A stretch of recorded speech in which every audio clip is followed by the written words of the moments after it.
JP astro ലൈഫിലേക്ക് എല്ലാവർക്കും സ്വാഗതം. ഇന്ന് നിങ്ങളുമായി പങ്കുവയ്ക്കുന്നത് ഈ നവരാത്രി കാലത്ത് വളരെ വിശേഷപ്പെട്ട ഒരു നിപുണയോഗം ഉണ്ടാകുന്നു എന്നാണ്. സാധാരണ നിപുണയോഗത്തിൽ നിന്ന് വിശേഷ നിപുണയോഗം എന്ന് പറയേണ്ടി വരും എന്നുള്ളതാണ്. ഇത് 2200 ആണ്ട് കന്നിമാസം 7-ാം തീയതി മുതൽ 23-ാം തീയതി വരെ ആണ്. അതിൻ്റെ ലക്ഷണം സൂര്യനും ബുധനും. ബുധൻ ഉച്ച സ്വക്ഷേത്രമായി വരണം എന്നുള്ളതാണ്. അപ്പോൾ ഉച്ചത്തിലോ സ്വക്ഷേത്രത്തിലോ നിൽക്കുന്ന ബുധനും യോഗം ചെയ്ത് നിൽക്കുന്ന സൂര്യനും അത് 2-11 ഭാവങ്ങളിലോ കേന്ദ്ര ത്രികോണ ഭാവത്തിലോ വരണം എന്നുള്ളതാണ്. സാധാരണഗതിയിൽ നിപുണയോഗം ഏത് രാശിയിൽ എവിടെ നിന്നാലും ഗുണം ചെയ്യും എന്ന് സാധാരണഗതിയിൽ പറയുന്നുണ്ട്. അപ്പോൾ ഇങ്ങനെ വരുമ്പോൾ ആദിത്യനും ബുധനും ആയതുകൊണ്ട് സർക്കാർ സംബന്ധമായ ജോലി, സാഹിത്യം, ലേഖനം, അധ്യാപക ജോലി, അതുപോലെ മാത്സ് പ്രധാനമായിട്ട് കൈകാര്യം ചെയ്യുന്നവർ, അതായത് മാത്സിൻ്റെ അധ്യാപകർ, അത് പഠിക്കുന്നവർ, അതുപോലെ അക്കൗണ്ടൻ്റ് കാര്യം ജോലി ചെയ്യുന്നവർ, അക്കൗണ്ടൻസി പഠിക്കുന്നവർ, CA-ക്കാർ, MCOM-കാർ, BCOM-കാർ, ഇങ്ങനെയൊക്കെയുള്ള മേഖലയിൽ പഠിക്കുന്നവർ, റിപ്പോർട്ടറായി ജോലി ചെയ്യുന്നവർ, ഓൺലൈൻ വഴി ക്ലാസ് എടുക്കുന്ന ആൾക്കാർ തുടങ്ങിയ മേഖലയിലെല്ലാം തന്നെ ഇവർക്ക് വളരെ മെച്ചപ്പെട്ട അനുകൂലമായ ഒരു സമയമാണ് എന്നുള്ളത്. ഇനി ഇത് ആർക്കെല്ലാം ഗുണകരമാണ് എന്ന് നോക്കുമ്പോൾ ചിങ്ങൻ രാശിക്കാർക്ക്, വൃശ്ചികൻ രാശിക്കാർക്ക്, ധനു രാശിക്കാർക്ക്, മകരൻ രാശിക്കാർക്ക്, മീനൻ രാശിക്കാർക്ക്, ഇടവൻ രാശിക്കാർക്ക്, ഇത്രയും രാശിക്കാർക്ക് ഈ യോഗത്തിൻ്റെ ഫലം ലഭിക്കുന്നു എന്നുള്ളതാണ്. അപ്പോൾ ചിങ്ങൻ രാശിയുടെ 2-ാം ഭാവത്തിലും വൃശ്ചികൻ രാശിയുടെ 11-ാം ഭാവത്തിലും ധനു രാശിയുടെ കേന്ദ്രസ്ഥാനമായ 10-ലും മകരൻ രാശിക്ക് ത്രികോണഭാവമായ 9-ലും മീനൻ രാശിക്ക് കേന്ദ്രമായ 7-ാം ഭാവത്തിലും ഈ യോഗം വരുന്നു എന്നുള്ളതാണ്. അപ്പോൾ 2024 സെപ്റ്റംബർ 23 മുതൽ ഒക്ടോബർ മാസം 9-ാം തീയതി വരെയാണ് ഈ യോഗം നിലനിൽക്കുന്ന ഒരു സമയം എന്ന് പറയുന്നത്. അപ്പോൾ ചിങ്ങൻ രാശിക്ക് ധനലാഭം ഉണ്ടാകും. അതാണ് 2-ാം ഭാവത്തിൻ്റെ ഒരു പ്രത്യേകത. 11-ാം ഭാവാധിപൻ ബുധൻ 2-ൽ വരുന്നു. കാര്യങ്ങൾ നന്നായി വിശദീകരിച്ച് പ്രതിഫലിപ്പിക്കാൻ കഴിയുന്നു. അതുപോലെ പ്രസംഗമൊക്കെ നടത്തുന്നവർക്ക് ഏത് വിഷയമായാലും അത് നല്ലതുപോലെ അവതരിപ്പിക്കാൻ കഴിയുന്നു എന്നുള്ളതാണ്. സംഗീതത്തിൽ താല്പര്യമുള്ളവർക്കും അതൊക്കെ തന്നെ. നവരാത്രി ആയതുകൊണ്ട് സംഗീതത്തിന് വളരെ പ്രാധാന്യമുള്ള ഒരു സമയം കൂടി ആണെന്നുള്ളത് നമ്മൾ മറക്കരുത്. സർക്കാർ സംബന്ധമായിട്ട് ജോലി ഇരിക്കുന്നവർക്ക് ഗുണമുണ്ടാകും. അതുപോലെ വൃശ്ചികൻ രാശിക്ക് 10-ാം ഭാവാധിപൻ 11-ലും 11-ാം ഭാവാധിപനായ ബുധൻ അഷ്ടമാധിപത്യം കൂടി വരുന്നുണ്ട്. അപ്പോൾ തൊഴിൽ സംബന്ധമായി ആണ് ഈ 10-11 ഭാവത്തിലെ ആ ഒരു പ്രാധാന്യം വരുന്നത്. ധനു രാശിക്ക് 9-ാം ഭാവാധിപൻ 10-ലും 10-ാം ഭാവാധിപൻ ബുധൻ 10-ലും വരുന്നു. അപ്പോൾ 9-ാം ഭാവാധിപനും 10-ാം ഭാവാധിപനും ഒന്നിച്ചു നിൽക്കുന്നു എന്നുള്ളതാണ്. അപ്പോൾ തൊഴിൽപരമായ മോശമായ അവസ്ഥയ്ക്ക് മാറ്റം വരുന്നു എന്നുള്ളതാണ്. അതുപോലെ തന്നെ സർക്കാർ സംബന്ധമായ ഏതെങ്കിലും തരത്തിലുള്ള ബന്ധമുണ്ടെങ്കിൽ, കരാർ ജോലിയോ അല്ലാത്ത ജോലിയോ ഏതെങ്കിലും തരത്തിലൊക്കെ ഉണ്ടെങ്കിൽ അതിനും ഒരു മെച്ചപ്പെട്ട ഒരു കാര്യമാണ് എന്നുള്ളതാണ് അതിൻ്റെ പ്രാധാന്യം. 7-ാം ഭാവാധിപനാണ് ബുധൻ 10-ൽ വരുന്നത്. 7-ലെ ചൊവ്വ വിവാഹ തടസ്സം, മാർഗതടസ്സം, അഭിപ്രായ ഭിന്നത എന്നിവയൊക്കെ ഉണ്ടാകാനുള്ള സാധ്യതയും ഉണ്ട്. അപ്പോൾ ഒരു തരത്തിൽ ഗുണമുണ്ടാകുമ്പോൾ ചില രാശിക്കാർക്ക് മറ്റ് ചില രീതിയിൽ ഗുണമല്ലാത്ത സാഹചര്യം കൂടി ഉണ്ടാകാം എന്നുള്ളതാണ് സൂചിപ്പിക്കുന്നത്. അപ്പോൾ ഇങ്ങനെ ഉള്ള ഒരു സാഹചര്യം, പ്രത്യേകിച്ച് 7-ലെ ചൊവ്വായ. അപ്പോൾ 7-ലെ ചൊവ്വ എന്ന് പറയുമ്പോൾ കളത്ര സ്ഥാനമാണ്. വിവാഹത്തെ സംബന്ധിക്കുന്ന കാര്യങ്ങൾക്കൊക്കെ ചിലപ്പോൾ മാറ്റിവെക്കലോ തടസ്സമോ അല്ലെങ്കിൽ വേണ്ടാന്ന് വെക്കലോ ഒക്കെ സംഭവിക്കാം.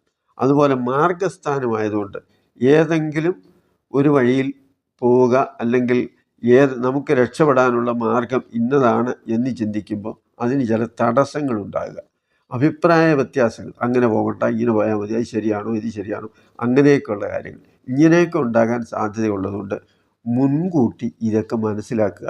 അതുപോലെ ചൊവ്വ ആയതുകൊണ്ട് ഭദ്രകാളി ക്ഷേത്രത്തിൽ, അതുപോലെ ഭദ്രകാളി ക്ഷേത്രമല്ല നരസിംഹത്തിൻ്റെ ക്ഷേത്രം അടുത്തുണ്ടെങ്കിൽ അതായാലും മതി. അപ്പോൾ ഒന്നുകിൽ ഭദ്രകാളിയുടെ ക്ഷേത്രത്തിലോ അല്ലെങ്കിൽ നരസിംഹസ്വാമിയുടെ ക്ഷേത്രത്തിലോ വഴിപാട് നടത്തിയാൽ ഈ മുടങ്ങാനും തടസ്സം വരാനും അതുപോലൊക്കെയുള്ള കാര്യങ്ങൾക്കൊക്കെ ഒരു മാറ്റം വരും. അതെല്ലാം ആ തടസ്സങ്ങളൊക്കെ ഒന്ന് മാറി കാര്യങ്ങളൊക്കെ ഭംഗിയായിട്ട് പോകാൻ സഹായിക്കും എന്നുള്ളതാണ്. മകരൻ രാശിക്ക് അത്ര വലിയ പ്രശ്നങ്ങളൊന്നും ഇല്ല എന്നുള്ള. മീനൻ രാശിയെ സംബന്ധിച്ച് പറയുമ്പോൾ ലഗ്നത്തിലെ രാഹു, 3-ലെ വ്യാഴം, 4-ലെ ചൊവ്വ, അതുപോലെ 7-ാം ശനി പൊതുവേ മോശമായ ഒരു സമയം. പക്ഷേ ജീവിതത്തിന് ഈ മോശമായ സമയം ആകുമ്പോൾ പോലും ഇടയ്ക്കിടയ്ക്ക് വല്ലപ്പോഴുമൊക്കെ അതിനൊരു മാറ്റം വന്നുകൂടാ എന്നൊന്നുമില്ല, അത്തരത്തിലുള്ള. അപ്പോൾ 3-ലെ വ്യാഴവും 4-ലെ ചൊവ്വയും 7-ാം ശനിയുമൊക്കെ മോശം സമയത്തെ സൂചിപ്പിക്കുന്നതാണെങ്കിലും ജീവിതത്തിനൊരു പുതിയ വഴി തെളിഞ്ഞു വരുന്ന ഒരു കാലഘട്ടമാണ് എന്നുള്ള. 7-ലെ ഉച്ചരാശി ബുധൻ. അപ്പോൾ വിഷ്ണുവിന് പാൽപ്പായസവും ഭദ്രകാളിക്ക് രക്തപുഷ്പാഞ്ജലിയും ശനിദോഷത്തിന് ശാസ്താവിന് ശനിയാഴ്ച വഴിപാടുമൊക്കെ നടത്തുന്നത് ഇത്തരം ദോഷങ്ങളുടെ, പ്രത്യേകിച്ച് മീനൻ രാശിക്കാർക്ക് പൊതുവെ ഒരു മോശം സമയമാണ്. അപ്പം അത്തരം മോശമായ ഒരവസ്ഥയിൽ അതിനൊക്കെ ഒരു മാറ്റമൊക്കെ വന്ന് കുറച്ച് മെച്ചപ്പെട്ട കുറച്ച് ദിവസമേ ഉള്ളെങ്കിലും അത് ജീവിതത്തിൽ അനുഭവത്തിൽ വരാൻ ഇത്തരം കാര്യങ്ങൾക്കൊക്കെ പ്രാധാന്യം വരും എന്നുള്ളതാണ്. ഇടവൻ രാശിക്കാരെ സംബന്ധിച്ച് 2-ലെ ചൊവ്വയാണ്. അപ്പോൾ ഈ 2-ാം ഭാവത്തിലെ ചൊവ്വ എന്ന് പറയുമ്പം 2-ാം ഭാവം ധനം, കുടുംബം, വാക്ക്, ഇങ്ങനെയൊക്കെയുള്ള കാര്യമാണ്. അപ്പോൾ സാമ്പത്തികമായ ഇടപെടലുകൾ ശ്രദ്ധിച്ചില്ലെങ്കിൽ ചിലപ്പോൾ നഷ്ടം വരാം, അത് തർക്കത്തിന് വഴി വരാം. അതുപോലെ തന്നെ വാശിപ്പുറത്ത് പന്തയമോ മറ്റു കാര്യങ്ങളോ ഒന്നും നടത്താതിരിക്കുക, വാക്ക് തർക്കം ഉണ്ടാകാതെ സൂക്ഷിക്കുക. അതുപോലെ ചില വാക്കുകൾ പറയുന്ന കാര്യങ്ങൾ നടപ്പാക്കാൻ പറ്റാത്ത ഒരു സാഹചര്യം ചിലപ്പോൾ വരാം, അങ്ങനെയൊക്കെയുള്ള കാര്യങ്ങൾ. അതുപോലെ ഇച്ചിരി എടുത്തുചാട്ടം, മുൻകോപം, ഇങ്ങനെയൊക്കെയുള്ള കാര്യങ്ങൾ നിയന്ത്രിക്കുക എന്നുള്ളതാണ് ഏറ്റവും പ്രധാനം ഈ ഇടവൻ രാശിക്കാരെ സംബന്ധിച്ച്. കുട്ടികൾക്ക്, സന്താനങ്ങൾക്ക് ഈ യോഗം കൂടുതൽ ഗുണകരമാകുന്നു എന്നുള്ളതാണ്. അതിനാൽ വഴക്കും ബഹളമൊക്കെ ഒഴിവാക്കി നല്ലത് വരാൻ നവരാത്രി കാലമായതുകൊണ്ട് ദേവിയെ ഭജിക്കുക. കുടുംബത്തിലെ ചെറിയ ചെറിയ വാക്കുതർക്കങ്ങളും മറ്റും ഒഴിവാക്കാൻ ഭദ്രകാളിക്ക് ചൊവ്വാഴ്ച ദിവസം രക്തപുഷ്പാഞ്ജലി നടത്തുന്നത് ഏറ്റവും നല്ലതാണ്. കാരണം ചൊവ്വാഴ്ച ചൊവ്വ കൊണ്ടുള്ള പ്രധാനപ്പെട്ട 2 ദേവത എന്ന് പറയുന്നത് ഒന്ന് സുബ്രഹ്മണ്യനും ഒന്ന് ഭദ്രകാളിയും. അപ്പോൾ ഓജരാശി പുരുഷരാശിയിൽ നിൽക്കുമ്പോൾ ചില രാശികളിലൊക്കെ അങ്ങനെ വരുമ്പോൾ അത് സുബ്രഹ്മണ്യനെ സൂചിപ്പിക്കും, ചില രാശികളിലൊക്കെ അത് ഭദ്രകാളിയെയും അതുപോലെ തന്നെ രക്തേശ്വരി, ഇങ്ങനെ പല പേരുകളുണ്ട്. അപ്പോൾ അങ്ങനെയൊക്കെ സൂചിപ്പിക്കും. അപ്പോൾ അങ്ങനെ ഭദ്രകാളിക്ക് വഴിപാടെന്ന് പറയുന്നത് ഏറ്റവും പ്രധാനമായിട്ടും നമുക്ക് രക്തപുഷ്പാഞ്ജലി അങ്ങ് നടത്തിയാൽ മതി, അതിന് വലിയ ചിലവൊന്നുമില്ല എന്നുള്ള. പിന്നെ ഒക്ടോബർ 13 ഞായറാഴ്ച വിജയദശമിയും വിദ്യാരംഭവും നവരാത്രി കാലത്ത് ദേവീഭജനവും വിദ്യയും ഐശ്വര്യവും ഒക്കെ തരുന്ന ഒരു കാലഘട്ടം എന്നുള്ളതാണ്.